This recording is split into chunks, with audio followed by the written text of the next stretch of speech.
পৃথিবীর ভিড়ে যখন কোনো মানুষ কোনো বিপদে পড়ে যায় তখন সে সবার কাছে সাহায্য চায়, কিন্তু এই ভিড়ে কিছু লোক এমনও আছে যারা সাহায্যের নামে সামনেওয়ালাকে আরো বিপদে ফেলে দেয়, যা থেকে প্রাণ চলে যাওয়ার ভয় থাকে।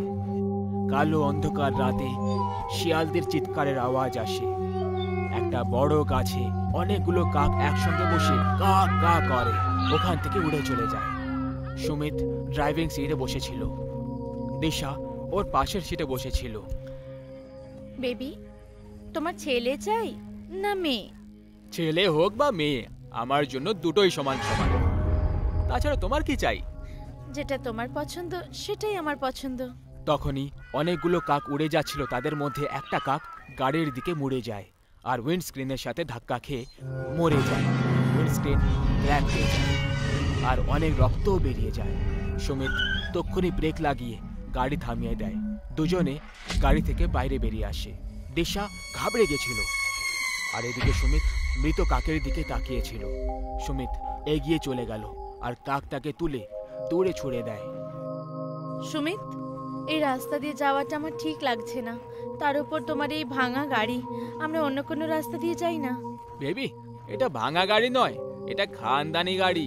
আর বেবি, আমরা অনেক এগিয়ে চলে এসেছি, তাই এখন অন্য রাস্তা দিয়ে যাওয়ার মানে হলো আবার আমাদেরকে শহরে যেতে হবে। এখন চলো গাড়িতে বসো, না হলে এখানে পুরো রাত কেটে যাবে। দুজনে গাড়িতে বসে পড়ে আর ওখান থেকেই যেতে লাগলো। গাড়ি নির্জন ঘন জঙ্গলের মাঝখান দিয়ে গিয়ে যাচ্ছিল। তখন এই গাড়ি হঠাৎ 2-3টে ধাক্কা খাওয়ার পরে একটা জায়গায় থেমে যায়। সুমিত গাড়িটা স্টার্ট করার চেষ্টা করতে লাগলো, কিন্তু গাড়িটা স্টার্ট হলো না। এটা দেখে দিশার মুড খারাপ হয়ে গেল। সুমিত দিশার আবভাব দেখে বুঝতে পেরে যায় যে ও এবার বিরক্ত হয়ে গেছে। কিছু ভাবতে ভাবতে সুমিত গাড়ি থেকে বাইরে বেরিয়ে আসে। সুমিত গাড়ির ফ্রন্টে গিয়ে বোনাট খুলে ফল্ট চেক করতে লাগলো। দিশা ওর কাছে এলো আর রেগে বলল, আমি বলেছিলাম হানিমুনের জন্য আমরা অন্য কোনো গাড়ি নিয়ে যাব, কিন্তু না, তোমার তো এই আদি যুগের পুরনো ভাঙা গাড়িটাই নিয়ে যাওয়ার ছিল। হয়ে গেল তো আবার খারাপ। কি জানি আমরা কখন গোয়া পৌঁছবো। কাম ডাউন সুইটহার্ট, রেগে যাচ্ছ কেন? এটা আমার দাদুর দেওয়া প্রথম গাড়ি। তুমি জানো আমাদের পরিবারে যে কেউ এই গাড়ি নিয়ে হানিমুন করতে গেছে না, তারা খুশির খবরটা খুব তাড়াতাড়ি পেয়ে গেছে। ভয় পেয়ে দিশা অন্ধকারে এদিকে ওদিকে দেখতে লাগলো, কিন্তু অন্ধকার হওয়ার কারণে ও কিছুই দেখতে পেল না। তখনই ওর কানের কাছে কেউ যেন এলো। কে তুমি? আওয়াজ শুনে দিশা আওয়াজের দিকে এক ঝটকা ঘুরে তাকালো, কিন্তু আশেপাশে কাকেও দেখতে পেল না। তারপর ওর মনে হলো ওর সাথে এই ইয়ার্কি সুমিতই করেছে, কিন্তু সুমিতকে নিজের সামনে দাঁড়িয়ে থাকতে দেখে দিশা ভয়ে কেঁপে ওঠে। তাহলে ওই আওয়াজটা কার ছিল? এই প্রশ্নটা দিশার মাথায় ঘুরতে শুরু করলো। সুমিত, আমার এই জায়গাটা মোটেই ঠিক মনে হচ্ছে না। আমাদের এখান থেকে তাড়াতাড়ি বেরিয়ে যাওয়া উচিত। ডোন্ট ওয়ারি বেবি, গাড়ি স্টার্ট হয়ে গেলেই আমরা রওনা দেব।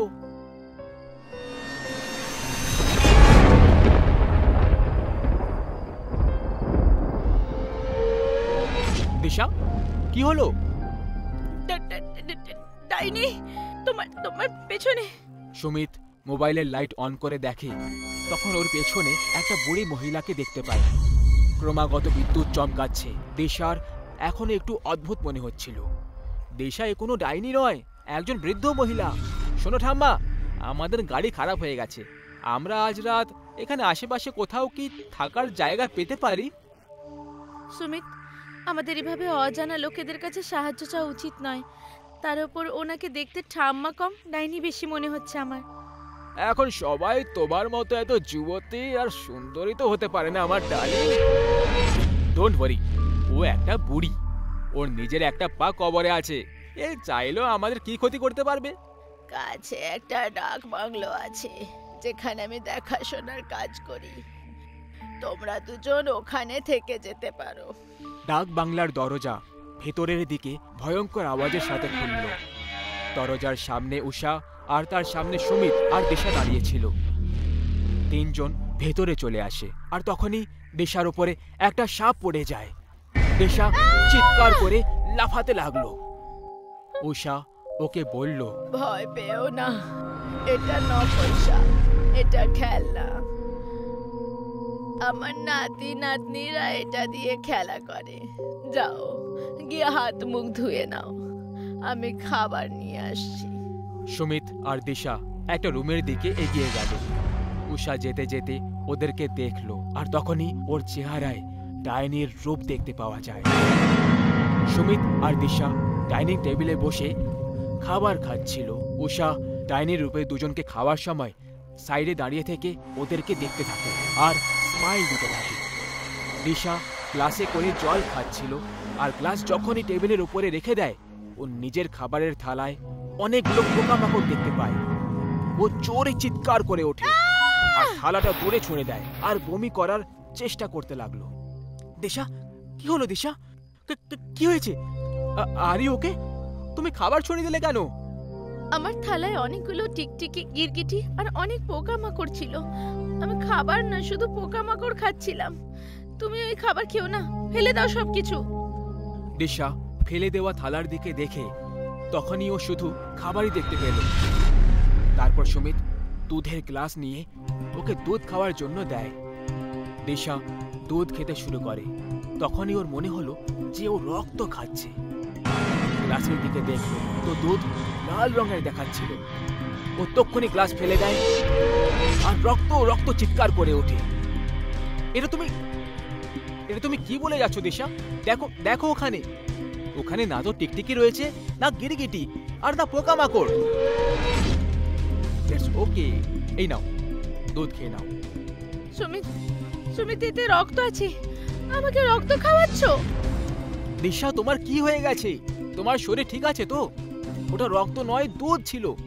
মনে হচ্ছে তুমি একটু বেশি ক্লান্ত হয়ে পড়েছো। চলো গিয়ে শুয়ে পড়ি। সুমিত গভীর ঘুমে শুয়েছিল। দিশার ঘুম পাচ্ছিল না, আর ও বিছানায় বসে আছে।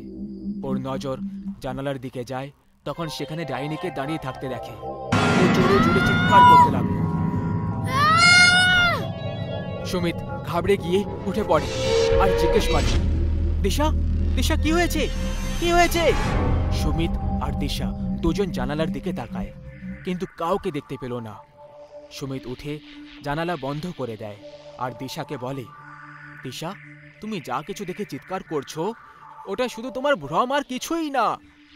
তুমি নিশ্চিন্তে শুয়ে পড়ো, সব ঠিক হয়ে যাবে। না সুমিত, আমার বিশ্বাস করো, ওখানে সত্যি কোনো ডাইনির মতো দাঁড়িয়ে ছিল। আমি ভালো করে দেখেছি দিশা, ওখানে তেমন কিছুই নেই। এনিওয়েজ, তুমি অনেক ঘাবড়ে গেছো, আমি তোমার জন্য জল নিয়ে আসছি। সুমিত কিচেনের দিকে চলে গেল। ওখানে ফ্রিজ রাখা রয়েছে। সুমিত জল বার করে আর ফ্রিজের দরজা বন্ধ করে মুড়ে যায়। আর তখন ওর মনে হলো ও যেন কিছু দেখেছে। ও ফ্রিজটা আবার খুলে দেখে আর একেবারে অবাক হয়ে যায়। ফ্রিজে একটা মাথা কেটে রাখা ছিল। সুমিত গুরুতরভাবে ভয় পেয়ে যায়। তখনই দিশার চিৎকার শুনতে পাওয়া যায়। সুমিত আওয়াজের দিকে ঘুরে তাকায়। সুমিত, সুমিত, ও আবার এসেছিল। সুমিত, প্লিজ আমার বিশ্বাস করো, ও আবার এসেছিল। ও সত্যিই ডাইনি। তুমি ঠিক বলছো, এই জায়গাটা ঠিক নয়। আমিও ফ্রিজে কোনো এক মানুষের কাটা মাথা দেখলাম। চলো চলো, পালাও এখান থেকে। সুমিত আর দিশা গেটের দিকে দৌড়চ্ছিল, কিন্তু যখনই ওরা দুজন গেটের দিকে পৌঁছলো তখন গেট নিজের থেকেই বন্ধ হয়ে যায়। দুজন বুঝতে পারলো না যে এখন তারা কি করবে। দিশা পেছনে ঘুরে তাকালো, তখনই বিদ্যুৎ চমকালো। বিদ্যুতের আলোয় দিশা ওই বাড়ির ছাদে সেই ডাইনিটাকে উড়তে দেখতে পায়। ওর চোখ দুটো ভয়ের চোটে একেবারে ফেটে রয়ে গেল। সুমিত ওপরে তাকিয়ে দেখে, তখন ওরও অবস্থা খারাপ হয়ে গেল, কারণ দুজনের মাথায় মৃত্যু যে দাঁড়িয়েছিল। ছাদে উষা খুবই ভয়ঙ্কর ডাইনি রূপে দেখা যাচ্ছিল। ও জোরে জোরে হাসতে শুরু করলো। আজ অব্দি বাংলো থেকে কেউ বেঁচে পালাতে পারেনি, তোমরা দুজন কি করে যাবে? হাসতে হাসতে ডাইনি দুজনের দিকে এগিয়ে যায়। সুমিত আর দিশা ঘাবড়ে গিয়ে পেছনের দিকে পালাতে লাগলো, কিন্তু তখনই ডাইনি নিজের দুটো হাত লম্বা করে দেয় আর ওর হাত পিঠ দিয়ে ওদের ভেতরে ঢুকে যায় আর পেট ছিঁড়ে বেরিয়ে আসে। দুজন ওখানেই মরে যায় আর ডাইনি হাসতে শুরু করে। মানুষকে কখনো কোনো রাস্তায় অজানা লোকেদের থেকে সাহায্য নেওয়া উচিত নয়, না হলে যে কোনো মুহূর্তে যে কোনো অবস্থায় নিজের প্রাণ হারাতে পারে।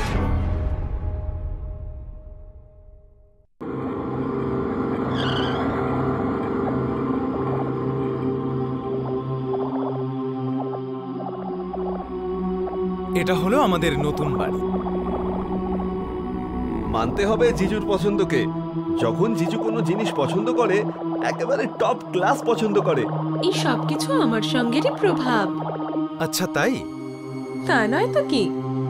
মিথ্যে বললে আমাকে বলে দাও, তুমি এই যে পোশাকটা পরে আছো সেটা কার পছন্দের? হ্যাঁ হ্যাঁ, তোমারই পছন্দের, কিন্তু জিজু থাক না, এর বেশি আর কিচ্ছু বলার দরকার নেই। আমি বুঝে গেছি।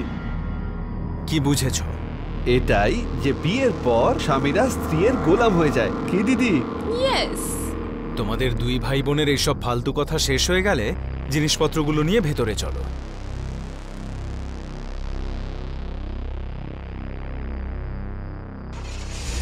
জিজু, ভালোই হয়েছে তুমি ওয়ার্কার্সদের বলে আগে থেকেই জিনিসপত্র ভিতরে ঢুকিয়ে দিয়েছো।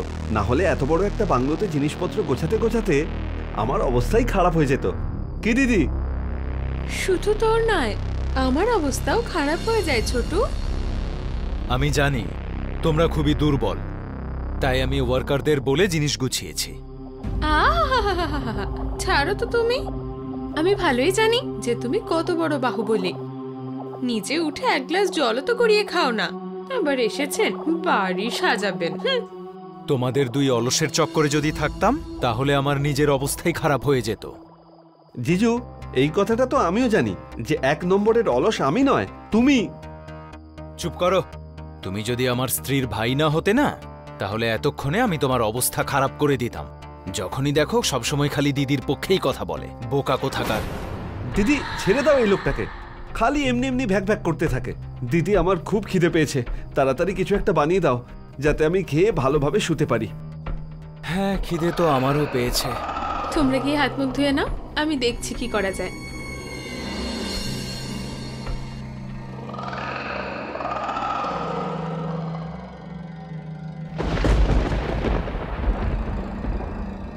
এ কি হচ্ছে? জানি না, আমিও কিছু বুঝতে পারছি না। আই থিঙ্ক ওয়েদারটা খারাপ হবার জন্যই বোধহয় এই সমস্ত কিছু হচ্ছে। আমার কথা শোনো, আমার কথা শোনো।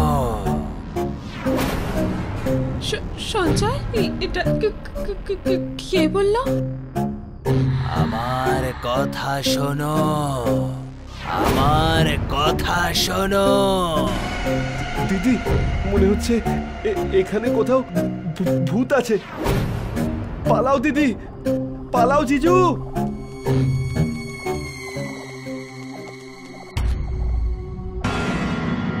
সঞ্জয়, তাড়াতাড়ি খোলো দরজাটা।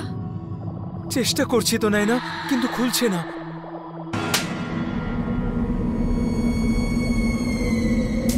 এ কি? কিছু একটা করো, আমার ভাই তো লাট্টুর মতো ঘুরতেই থাকছে। দিদি, জিজু, বাঁচাও আমাকে, বাঁচাও। মায়াঙ্ক, মায়াঙ্ক,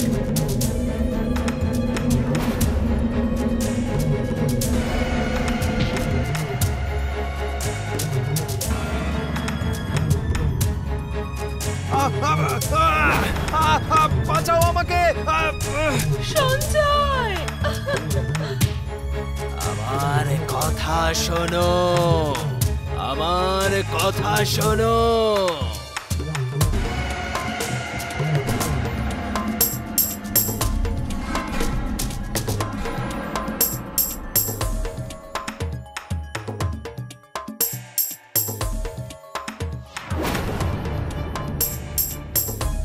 ওরে বাবারে, আমার কোমর। জিজু, আমার সারা শরীরে যন্ত্রণা হচ্ছে। আমরা কি এখনো বেঁচে আছি?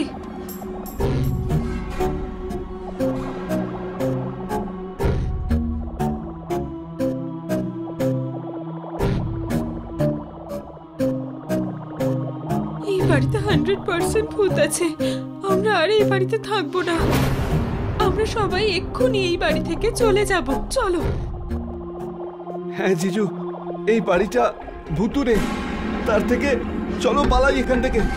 ঠিকই বলেছ তুমি। আমি এখনই ওনারকে ফোন করছি। কেন গো? এই কথা তো আমিও বলেছি। তুমি শুধু কেন মায়াঙ্ককে বলছো? কারণ আমার স্ত্রীর একমাত্র ভাইয়ের কথার গুরুত্ব আছে। পয়েন্ট। আই লাভ ইউ জিজু। আমার কথা নেই আর কি করছো তো? একবার শুধু এই বাড়ি থেকে বেরোই, তারপরে দেখাচ্ছি।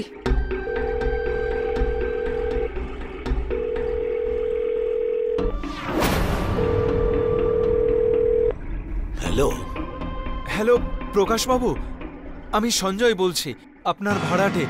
আমি ক্ষমা চাইছি প্রকাশবাবু, এই বাড়িতে আমরা থাকতে পারবো না। এটা ভুতুড়ে বাড়ি। আপনি আমাদের ডিপোজিটের টাকা ফিরিয়ে দিন, আমরা চলে যাব। খবরদার সঞ্জয় বাবু, আপনি অকারণে আমার বাড়ির বদনাম করবেন না। আমার বাড়ি মোটেও ভুতুড়ে নয়। যদি আপনি এর থেকে ভালো প্লেস পেয়ে যান, আপনি তাহলে যেতে পারেন। আপনি যে টাকা দিয়েছিলেন আমি একটা অন্য জায়গায় ইনভেস্ট করেছি। নতুন ভাড়াটে এলেই আমি আপনাকে আপনার টাকা ফিরিয়ে দেব। Thank you. আরে কিন্তু কি বললেন ওনার? উনি আমাদের ডিপোজিটের টাকা অন্য কোথাও ইনভেস্ট করেছেন, তাই যতক্ষণ না উনি নতুন ভাড়াটে পাবেন ওই টাকা ফেরত দিতে পারবেন না। আমাদের লাগবে না কোনো টাকা। প্রাণ থাকলে সব থাকবে। আমরা আজই এখান থেকে বেরিয়ে যাব। কোথায় বা যাব? আর যদি আমরা কোথাও যাইও বা, কিন্তু এত জিনিসপত্র নিয়ে গিয়ে আমরা কোথায় রাখবো? আর এমনিতেও এই মুহূর্তে অন্য কোনো বাড়ি নেওয়ার মতো ডিপোজিটের টাকা আমার কাছে নেই। তাই যতক্ষণ না আমরা ডিপোজিটের টাকা ফেরত পাচ্ছি এখানেই থাকবো। আরে সঞ্জয়, কিন্তু এখানে ভূত থাকে। আমরা কি করে তার সাথে ম্যানেজ করে থাকবো? সঞ্জয়, তোমার অন্য কোথাও অ্যাফেয়ার চলছে না তো? আর সেই জন্য ওই মেয়েটাকে পাওয়ার জন্য তুমি এখানে আমাকে ভূতের কাছে মেরে ফেলতে এনেছো? বলো। এই যে শোনো, এই সব নাটক বন্ধ করো তুমি। আমার কারোর সাথে কোনো সম্পর্কই নেই। ক্ষমা করো আমাকে। জিজু, তখন থেকে তোমরা কি সব বলে যাচ্ছ? আরে চলো এখান থেকে। আমার ভূতকে খুব ভয় লাগে। তোমরা থাকার পরেও ওই ভূত এসে আমাদের উপর অ্যাটাক করলো। এর মানে হলো তোমাদের পরিবারেরই কোনো বয়স্ক আত্মা হবে। দিদি, কি গো? চিৎকার করো না, আর মন দিয়ে আমার কথা শোনো। আমার কাছে এই সব ভূত তাড়ানোর একটা দারুণ আইডিয়া আছে। তাহলে বল। মানে বলো, একটু তাড়াতাড়ি বলো। I hate you both. তারপরেও শোনো, আমি এক তান্ত্রিক বাবাকে চিনি, আর সত্যি বলতে কি উনিও আমাকে চেনেন। বাবা ভূত তাড়াতে একেবারে ওস্তাদ। আমি ওনাকে এখানে ডাকছি। উনি এলেই ভূত চলে যাবে, আর কাজও হয়ে যাবে। তখন আর আমাদের এখান থেকে যেতে হবে না। কি কেমন হবে? দিদি, জিজু পাগল হয়ে গেছে। তোমাদের যদি মরতে হয় তাহলে তোমরা মরো এখানে থেকে, এই ভুতুরে বাড়িতে। আমি তো চললাম।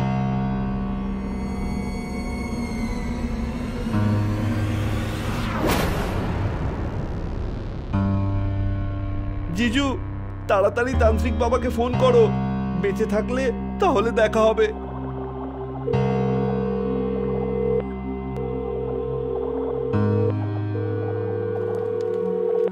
হ্যালো। হ্যালো বাবা, আমি সঞ্জয় বলছি। আপনি যত তাড়াতাড়ি সম্ভব আনন্দনগরের 5 নম্বর বাড়িতে চলে আসুন। এই বাড়িতে ভূত আছে, তারা আমাদেরকে এই বাড়িতে বন্দি করেছে। প্লিজ তাড়াতাড়ি চলে আসুন। বলি, আমি ওখানে যাব, কিন্তু দক্ষিণা কত দেবে? আরে বাবা, কত চান আপনি? 1 দিয়ে দিও। বাবা, আপনি 1 কি 2000ই নেবেন। আসুন। 2000? আমি তো 100 ভেবেছিলাম। তুই কত দিবি বল? বাবা, আমার কাছে তো শুধুমাত্র 50 টাকাই আছে। যা, তুই কাল আসবি। এখন আমায় অন্য কোথাও যেতে হবে। হ্যাঁ, আমি আসছি। তান্ত্রিক বাবা আসছেন। কিন্তু জিজু, হনুমান চল্লিশা পড়ো। আমি ফিল্মে দেখেছি, হনুমান চল্লিশা পড়লে ভূত আসে না। জয় হনুমান জ্ঞান গুণ সাগর, জয় কপিস্তি লোক উজাগর।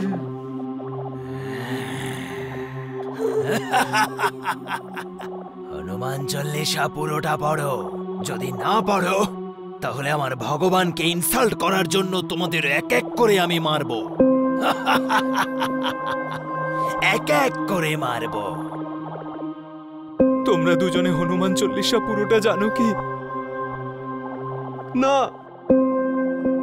মরে গেলাম। তোমরা থামবে আর আমি শুরু করব।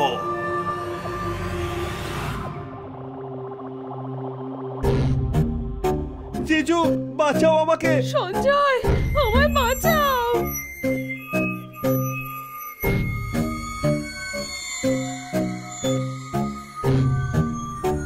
এবার আর তোমরা বাঁচবে না। তুই ওদের মারতে পারবি না আমি থাকতে, বুঝলি? তান্ত্রিক বাবা এসে গেছেন। আমি যেখানে থাকি সেখানে ভূত পিশাচের এত সাহস নেই যে আমার শিষ্যের কোনো ক্ষতি করতে পারে। তুই আবার কে? আমি হচ্ছি বাবার বাবা, কালেরও কাল, নাম হলো সাকাল।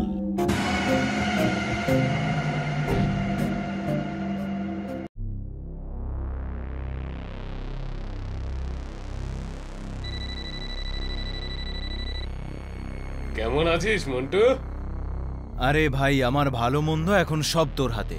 যখন থেকে তোকে 5টা বইয়ের কন্ট্রাক্ট দিয়েছি তখন থেকেই জীবনটা নরক হয়ে গেছে। 50 লাখ টাকা দিয়েছি তোকে, কিন্তু 5 মাস হয়ে যাওয়ার পরেও তুই এখনো পর্যন্ত আমাকে 2টো পেজও লিখে দিসনি। সরি ইয়ার, রাইটার্স ব্লগের ফেসটা থেকে বেরোতে চাইছি, তাড়াতাড়ি কিছু একটা লিখে দিচ্ছি। কোনো হিল স্টেশনে পাঠিয়ে দেবো নাকি যদি তোর রাইটার ব্লক ব্রেক হয়ে থাকে? আই থিংক এটাই বেটার হবে। ঠিক আছে ভাই, যেমনটা তুই বলবি, কিন্তু একটা কথা বল, এই হিল স্টেশনের পেমেন্ট তোর কাছ থেকে কেটে নেব নাকি আমাকেও দিতে হবে এটা? রাইটারদের এমনিতেই লোক জোর করে একটু টাকা দেয়, তুই টাকা দেওয়ার পর আবার ফিরিয়ে নেওয়ার কথা বলছিস আমায়? জোকস অ্যাপার্ট, বুক করে বলছি, দাঁড়া।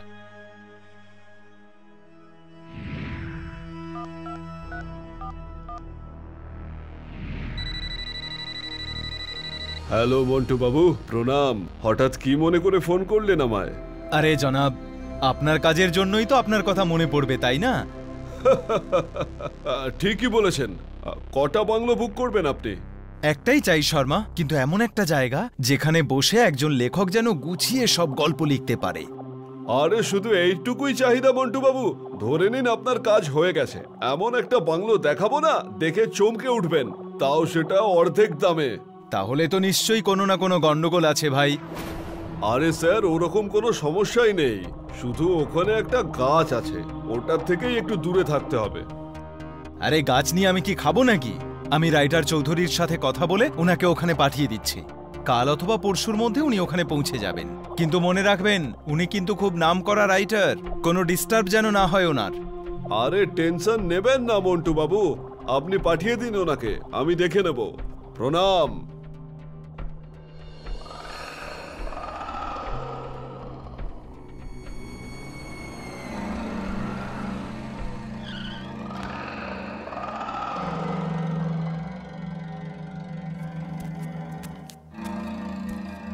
আরে বাবা মিশ্র বাবু, আরে নিয়ে নেবেন আপনার 200 টাকা আপনি।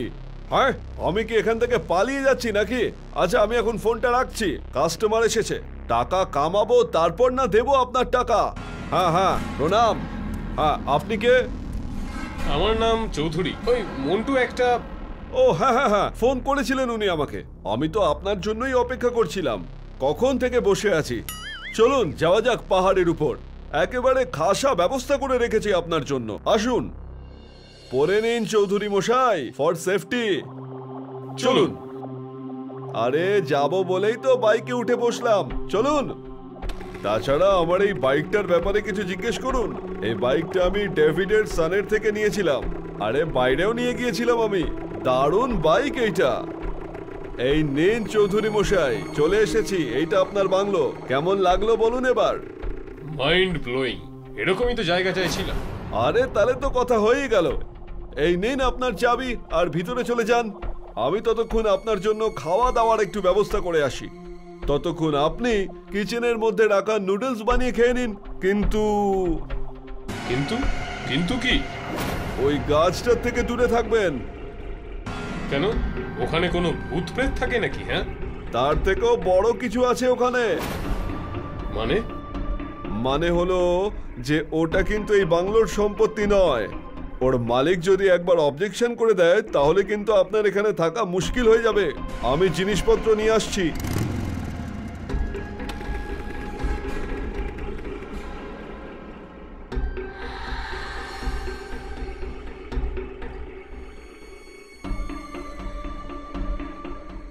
হ্যাঁ Montu, the place is dam beautiful. যদি তুই এখানে থাকতিস রে, স্বর্গ এটা, স্বর্গ।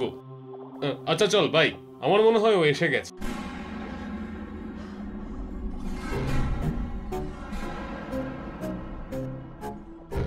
আরে চৌধুরী, এসব কি করছিস তুই রে? গল্প লিখতে এসেছিস, ড্রয়িং করতে নয়? মনে হচ্ছে কোনো অন্য জানালার পাশে বসে লিখতে হবে।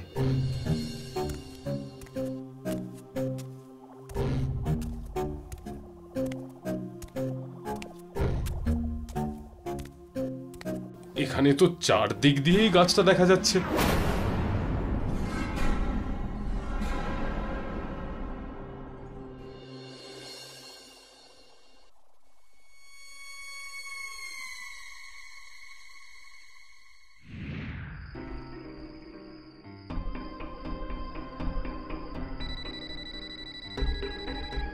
হ্যাঁ মন্টু, বল। আরে আমি কি বলবো, তুই তো বলবি ভাই। এত সুন্দর জায়গায় বসে কতগুলো পেজ লিখলি? কিছুই লিখতে পারিনি রে ভাই। এখানে একটা গাছ আছে যেটা আমার থটসকে ব্রেক করছে। সব জানালা দিয়ে ওই গাছটাই শুধু দেখা যাচ্ছে। দেখ চৌধুরী, বন্ধুত্ব একদিকে, বিজনেস কিন্তু আর একদিকে। আমি কিন্তু তোর এই ট্যান্ট্রাম বেশি সহ্য করতে পারবো না ভাই। কখনো রাইটার্স ব্লগ, কখনো দারুণ জায়গা। এখন দারুণ জায়গায় একটা গাছ তোকে সমস্যায় ফেলছে। এরকম বাহানা যদি তোকে করতেই হয় তাহলে প্লিজ আমার ওই সাইনিং অ্যামাউন্ট তুই আমাকে ফিরিয়ে দে। আমি অন্য কাউকে দিয়ে কাজ করিয়ে নেব, তাও কম টাকায়। আরে তুই ভুল ট্র্যাকে যাচ্ছিস মন্টু। ওকে, কালকের মধ্যে কিছু শুরু করছি আমি। বাই। সরি গাছ বাবা, তোমাকে শহীদ হতে হবে।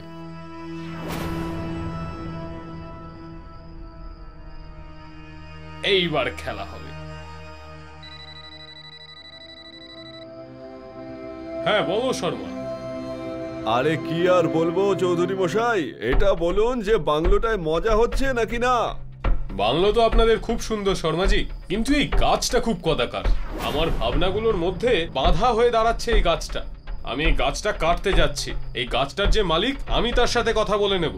আরে না না, এটা আপনি করবেন না চৌধুরী মশাই। এটা কন্ট্রাক্টেও লেখা আছে ওই গাছটা আপনি কাটতে পারবেন না। আরে কি হয়েছে শর্মাজি, এটা তো একটা গাছ। ওটা গাছ নয় চৌধুরী মশাই, ওটা হলো জলজ্যান্ত, জীবিত। ও আপনাকে নিজের ক্ষতি কিছুতেই করতে দেবে না। উল্টে ওর ক্ষতি করার জন্য আপনাকে কিন্তু ও ছেড়ে কথা বলবে না। আমার কথা শুনুন, আপনি বাংলোয় যান আর বিশ্রাম করুন। সরি শর্মা, গাছটা তো আমাকে কাটতেই হবে। চৌধুরী মশাই, চৌধুরী মশাই, চৌধুরী মশাই দাঁড়ান, যাবেন না। ভাই চৌধুরী মশাই তো গেল।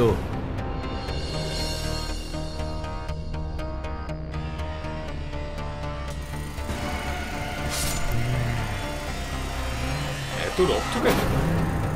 তোমরা নিজেদের স্বার্থের জন্য আমাকে কোথাও বাঁচতে দিচ্ছ না। আমি যেখানেই বেড়ে উঠি সেখানেই কাটতে আসো। একটা কথা জিজ্ঞেস করছি, আমি যদি না থাকি তাহলে তোমরা পৃথিবীতে থাকবে কিভাবে? আমি তো তোমাদেরকে অক্সিজেন দিই, আর তুমি আমাকেই মারছো। যদি আমি এখন তোমাকে মেরে ফেলি কেমন লাগবে? না, এটা কখনোই হতে পারে না, এটা কখনোই হতে পারে না।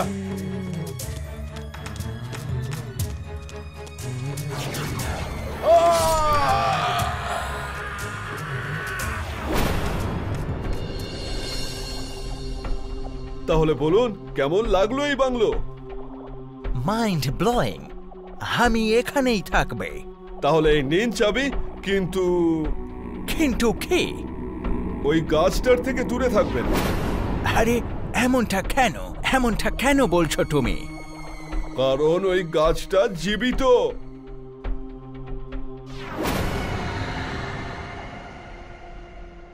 কোনো মানুষকে এতটাও অপমান করা উচিত নয় যে সে নিজের মানসিক ভারসাম্য হারিয়ে ফেলে, তার নিজের জীবনের উপর ঘৃণা হয়। কারণ এরকম মানুষ প্রচণ্ড ভয়ঙ্কর হয়ে উঠতে পারে। আর যদি বিষয়টা তার গায়ের রং নিয়ে হয় তাহলে সে আরও ভয়ঙ্কর কিছু করে ফেলতে পারে। আজকের এই কলিযুগে আমি এরকমই একটি গল্প আপনাদের বলতে চাই। শহরের একটি বড় কলেজে দিব্যা নামের একজন মেয়ে পড়তে আসত। সে পড়াশুনোয় অত্যন্ত ভালো ছিল বলে সর্বদা ক্লাসে প্রথম স্থান অধিকার করত। কিন্তু সে সবসময় দুঃখে আর একা একা থাকত। আর এর কারণ ছিল তার গায়ের কালো রং। তার নিজের কালো রং নিয়ে অত্যন্ত লজ্জা ছিল। ক্লাসে তার সঙ্গে যে মেয়েরা পড়তো তারাও তার এই কালো রং নিয়ে বিরক্ত হতো। একদিন কলেজ ছুটির পরে যখন দিব্যা নিজের বাড়িতে যাচ্ছিল, সে সময় হঠাৎ তার দুই বান্ধবী মঞ্জু আর নিতা তার সামনে এসে দাঁড়ায় আর তাকে নিয়ে মজা করতে থাকে। আরে কি ব্যাপার বিদ্যা, আজ এত তাড়াতাড়ি বাড়ি ফিরছো? কিছু না, আমাকে বিরক্ত করো না, যেতে দাও।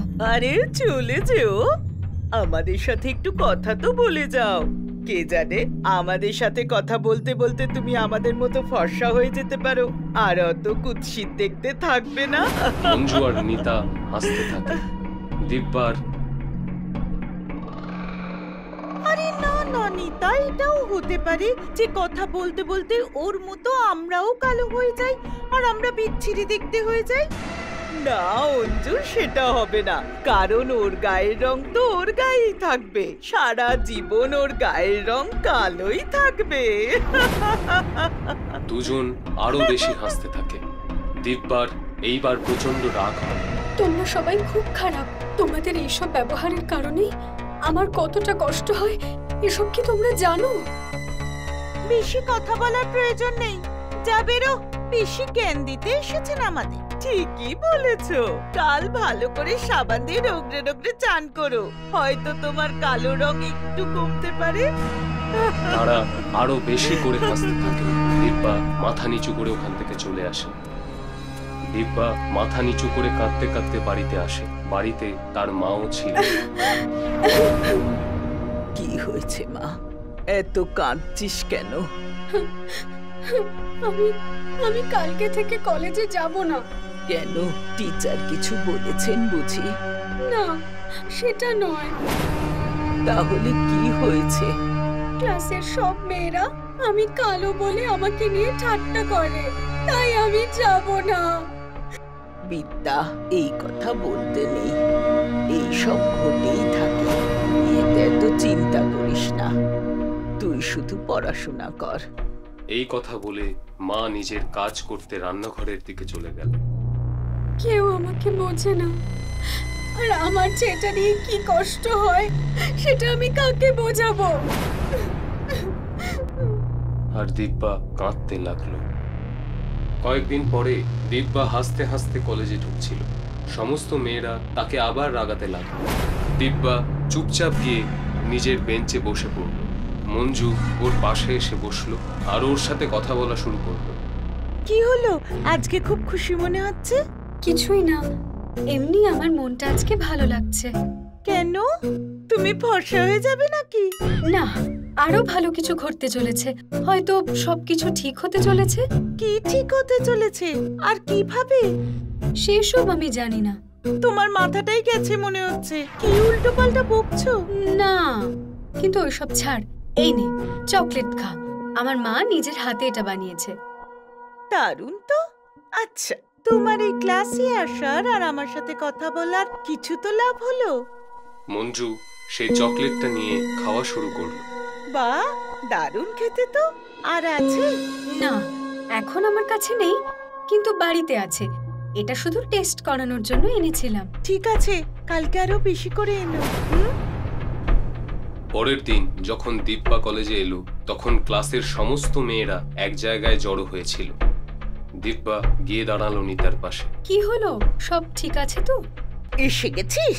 অলক্ষণে তোরই খামতি ছিল। কিন্তু কি হয়েছে?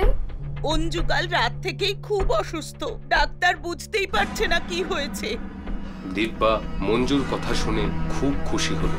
সে নিজের বেঞ্চে চলে এলো। তার মানে এই চকলেটটা সত্যিই কাজ করছে, তার মানে সবকিছু ঠিক হয়ে যাবে। অঞ্জুরটা তো হয়ে গেল, এইবার বাকি সবার পালা।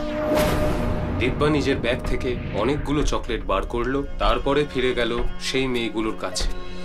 শোনো, আমি জানি তোমাদের সবার খুব টেনশন হচ্ছে, তাই তোমাদের সবার টেনশন কমানোর জন্য আমি চকলেট নিয়ে এসেছি। এগুলো আমার মা বাড়িতে বানিয়েছে, তোমরা সবাই খাও, তোমাদের ভালো লাগবে। হ্যাঁ, এখন আর চিন্তা করেই বা কি হবে। আর এই অলক্ষণে মেয়েটা প্রথমবার কিছু এনেছে, তাহলে খেয়েই দেখি। মেয়েরা চকলেটগুলো খেলো আর নিজেদের জায়গায় বসে পড়ল। পরের দিন মঞ্জু কলেজে এলো। দিব্যা যখন মঞ্জুর চেহারাটা দেখলো তখন সে জোরে জোরে হাসতে লাগলো। মঞ্জুর গায়ের রঙও দিব্যার মতো কালো হয়ে গিয়েছিল। এবার কেমন লাগছে কালো রং? রাগাও আমাকে, এইবার রাগাও। আমি খুব ভালো করেই জানি যে এইসব তুই করেছিস। ওই চকলেটে তুই নিশ্চয়ই কিছু মিশিয়েছিলি, আর সেটা খেয়েই আমার এই অবস্থা হয়েছে। মঞ্জু কলেজের প্রিন্সিপালের কাছে দিব্যার নামে কমপ্লেন করল। প্রিন্সিপাল দিব্যা আর তার মাকে কলেজে কল করল।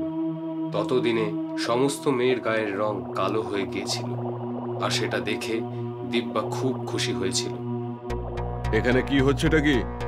আপনি দিব্যাকে কি এমন চকলেট বানিয়ে দিয়েছেন যার থেকে এই সমস্তগুলো হচ্ছে? আমি তো ওকে কোনো চকলেটই দিইনি। কি রে, স্যার কি বলছেন? উত্তর দে। স্যার, এই চকলেটটা আমাকে মা দেয়নি। তাহলে কে দিয়েছে আর কেন?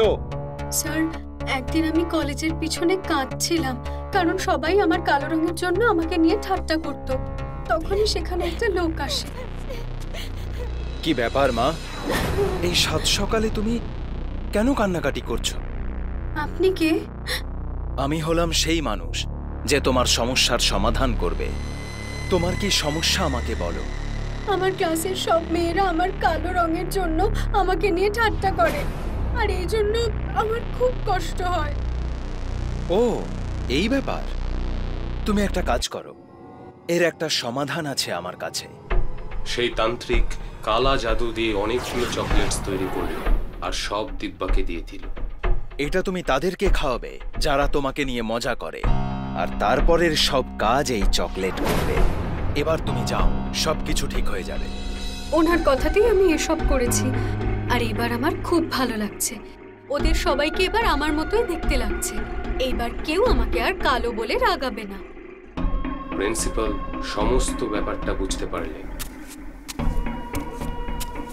তোমাদের সকলের লজ্জা পাওয়া উচিত। তোমরা দিব্যার গায়ের রং নিয়ে ওকে অপমান করতে, সেই জন্যই ও এরকম করেছে। আমি কখনোই বলছি না এটা যে ও ঠিক করেছে, কিন্তু তোমাদের মতো মানুষদের ভুলই সব থেকে বেশি। এই ঘটনার পরে প্রিন্সিপাল সেই তান্ত্রিকের খোঁজ অনেক করেছিলেন, কিন্তু কোথাও তাকে খুঁজে পাওয়া যায়নি। আর সেই মেয়েগুলো সেই একই রকম রয়ে গেছে, কালো।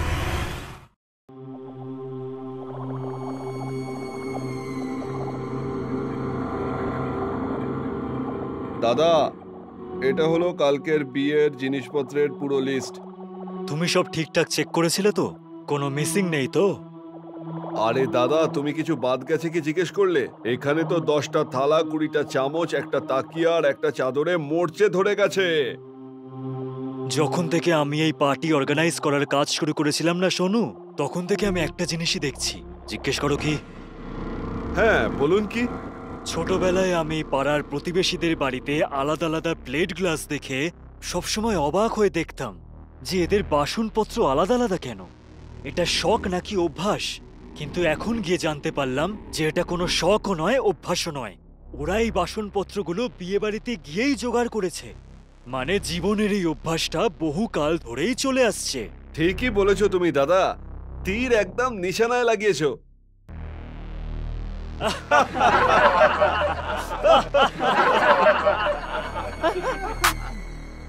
Excuse me. হ্যাঁ বলুন। আমার নাম বীর। আমি হচ্ছি আইটি কোম্পানি সুপারজেটের ম্যানেজার। আমি আমার কোম্পানির জন্য আপনার হলে একটা পার্টি অ্যারেঞ্জ করতে চাই। নিশ্চয়ই করবেন। শুধু এইটুকু বলুন যে কতজন লোক সেখানে থাকবে আর পার্টিটা কোন দিন করছেন। পার্টি কালকে করব আমরা, আর অন্ততপক্ষে সেখানে 100 জন থাকবে। খাবার আর ডেকোরেশন এরকম হওয়া উচিত যে যেন আমাদের বস খুশি হয়ে যান। আরে আপনি চিন্তা করবেন না, আমাদের খাবার আর ডেকোরেশন দুটোই এ ক্লাস। আপনাদের 100 জন লোক খুশি হবেই হবে। আপনি শুধু এখন অ্যাডভান্সটা দিয়ে দিন। ডেকোরেশন আর খাবার মিলিয়ে 15 লাখ টাকা পড়বে। আপনাকে 20% অ্যাডভান্স দিতে হবে। ঠিক আছে, আপনি এই 5 লাখ টাকা রাখুন। যাক, সবকিছু সময়ের আগেই রেডি হয়ে গেছে।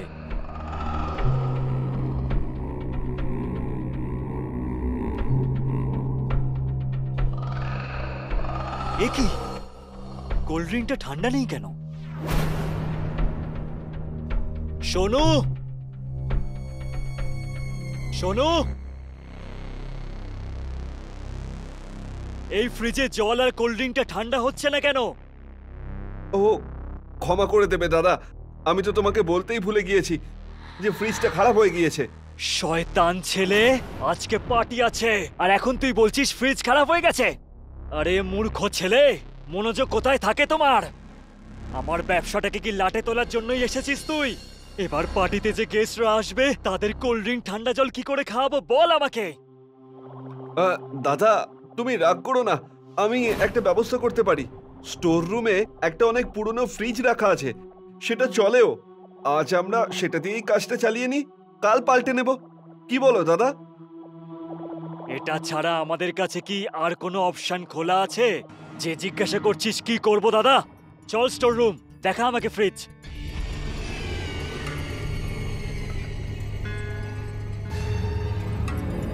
এই যে দাদা, এটা একেবারে দারুণ ফ্রিজ। সত্যি চালু আছে তো?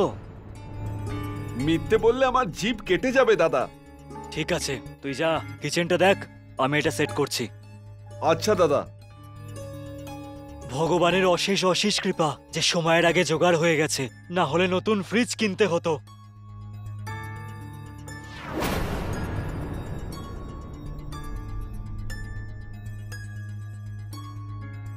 খোলো খোলো, আমাকে বাইরে বের করো, আমি মরে যাব। আমাকে বাইরে বের করো, আমাকে বাইরে বের করো, আমি মরে যাব। খোলো প্লিজ। এই আওয়াজটা তো ফ্রিজের ভেতর থেকেই আসছে, কিন্তু এর ভেতর তো আমি কোল্ড ড্রিঙ্কসই রেখেছি। এর ভেতর তো কেউ থাকতেই পারে না, তাহলে আওয়াজ?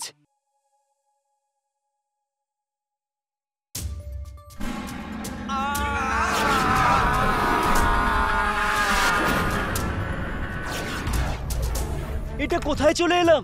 এটা কোন জায়গা?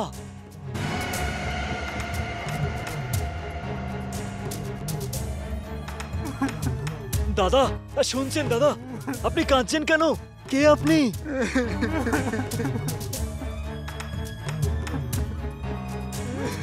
দাদা কিছু বলুন না। এভাবে দেখবেন না দাদা, আমার ভয় লাগছে। আপনার নামটা কি? তাড়াতাড়ি দাদাকে বলে দিই যে টাকা ছাড়া জলের ট্যাঙ্কি কিছুতেই আসবে না।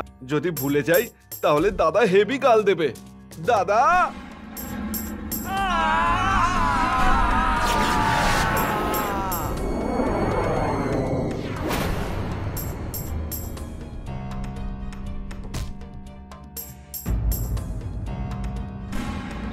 দাদা দাদা কি হয়েছে দাদা? দাদা কি হয়েছিল আমার? জানি না দাদা, তুমি এখানে অজ্ঞান হয়ে পড়েছিলে। এরকম এরকম করে দেখবেন না দাদা, আমার খুব ভয় লাগছে। আপনার নাম কি? ভিক্কি, আমার নাম ভিক্কি।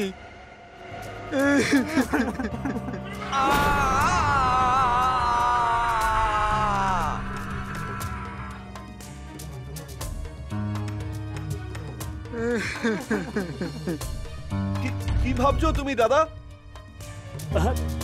কিছু না, খাবার রেডি হয়েছে। খাবার তো রেডি হয়েই গেছে দাদা, কিন্তু ওই জলের ট্যাঙ্কির লোকেরা আগেকার ধার শোধ করতে বলছে। ঠিক আছে, এই নে, যদি আর কারোর টাকা ধার থাকে তো সেটাও শোধ করে দিবি। হ্যাঁ দাদা, কিন্তু তুমি? আমি ঠিক আছি, তুই যা। সব কাজই মোটামুটি ভালোই হয়েছে, তোমরা কি বলো? ডেকোরেশনটা তো ভালোই মনে হচ্ছে। এবার যেন খাবারটাও এই ডেকোরেশনের মতোই সুন্দর হয়। চিন্তা করবেন না স্যার, এখানে সব খাবার এ ক্লাস হয়। একটা ভালো আইটেম এখনো আছে আমাদের কাছে, আসুন দেখাচ্ছি, জিভে জল চলে আসবে। চলো দেখাই যাক।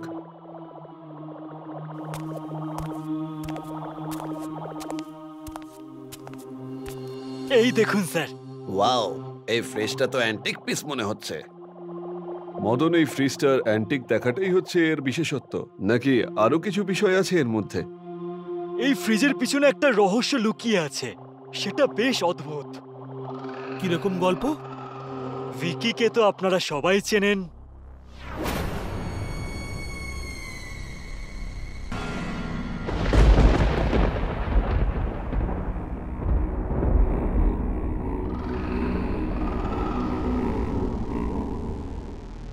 তোমাদের জন্য অনেক বড় একটা খুশির খবর আছে। আমি খুব তাড়াতাড়ি কোম্পানির ম্যানেজার হতে চলেছি। আর ম্যানেজার হয়ে গেলেই তোমাদের এই ভাই দামি 4 চাকার গাড়ি করে আসা যাওয়া করবে।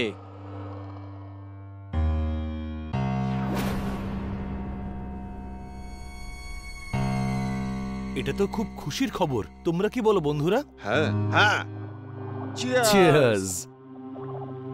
ভিকি, তুই ম্যানেজার হওয়ার পরেই আমাদের ওপর রোয়াব দেখাবি না তো? রোয়াব তো না, তবে হ্যাঁ, তোমরা যদি সময়ের মধ্যে প্রজেক্ট কমপ্লিট না করো তাহলে একটু বকবো। তুই আমাদের শাসাচ্ছিস? নিজের উন্নতি নিয়ে অহংকার করবি তুই? এই নে। এই শোন, চাকরি তোকে আমরা দিয়েছি এই কোম্পানিতে, আর তুই আমাদের আগে চলে যাবি। এই নে, হাট! যখন তুই এই পৃথিবীতে থাকবি তখনই তো তুই ম্যানেজার হয়ে আমাদের টাইট দিবি, তাই না? এটা আমার তরফ থেকে তোর প্রমোশনের জন্য।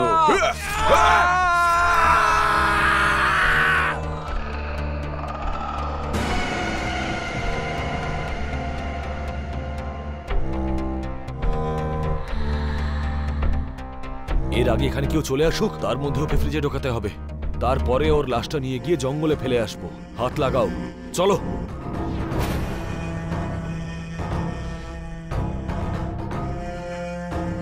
খোলো খোলো, আমাকে বাইরে বের করো, আমি মরে যাব, আমাকে বাইরে বের করো।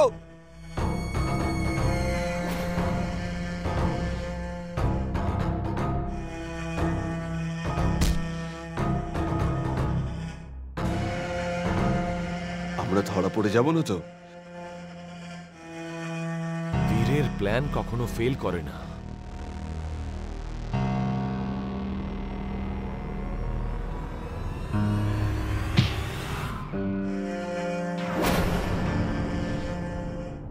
তুমি ভিকির ব্যাপারে কি করে জানলে?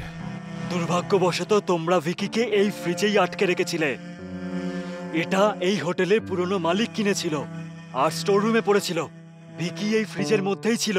ওই আমাকে বলল তোমাদের 3 জনকে নিতে এসছে। গল্পটা বেশ ভালোই তৈরি করেছো তুমি, কিন্তু এই গল্পটা তুমি কাউকে শোনাতে পারবে না।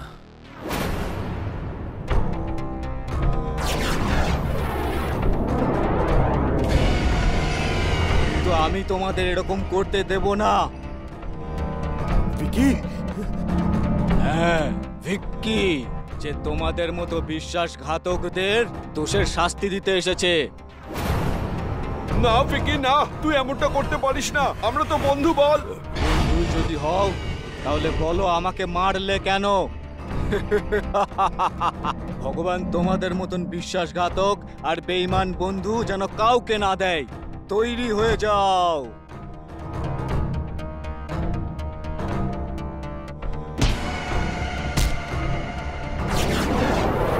খোলো, আমাদের বাইরে বের করো। খোলো, দরজাটা খোলো, আমাদের বাইরে বের করো।